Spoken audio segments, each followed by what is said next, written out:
do my nails with me, press on edition. First, I'm starting by cleaning my nails with antibacterial soap and a scrub. Then now I'm going into pressing my cuticles back. Pressing your cuticles back is going to be really valuable into this application, because when you press your cuticles back, you'll be able to press your nails kind of back there so you can have a little bit of longevity.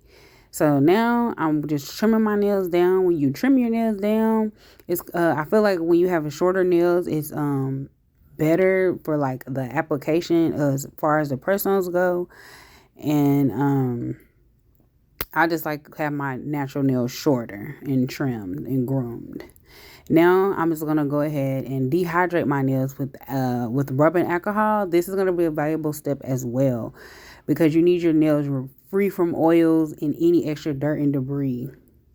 So then I'm just gonna file my natural nail down, just to give it a little bit of roughness, to prep that nail for the application, for the press on.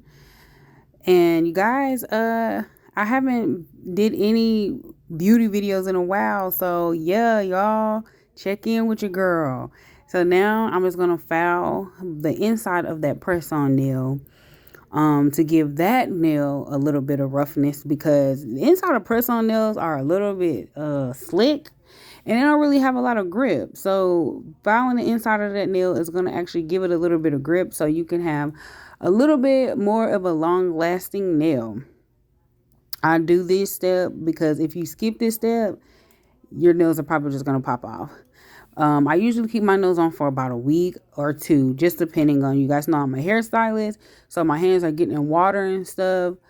This set has actually lasted me only a week, because I did a lot of braids this week. But if I'm not doing a lot of braids, it'll typically last me 2 weeks. So now I'm just going to go ahead and press that nail back in close to the cuticle area, not too deep in, but at least a little bit under that skin, so it will stay.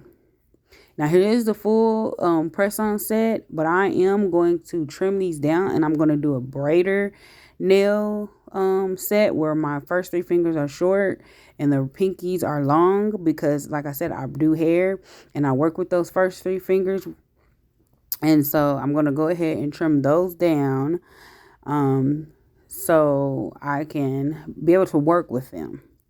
So I'm just filing them down, just shaping them up really well. And the final step for me that I've learned that's actually helps keep them longer, and sometimes press-ons tend to be a little bit thin, is go ahead and do a top coat of gel polish. Do that top coat of gel polish on each nail. It's going to create a shiny barrier, and also where it's a little bit harder, because I know with these nails, I haven't had problems with these nails, but I've had some nails in the past that like split. So yeah, so go ahead and polish them with your UV gel polish, and then go ahead and cure them with your UV lamp. And there, y'all, we have a finished set of press-on nails, and it is looking nice. All right, thanks for watching. Bye.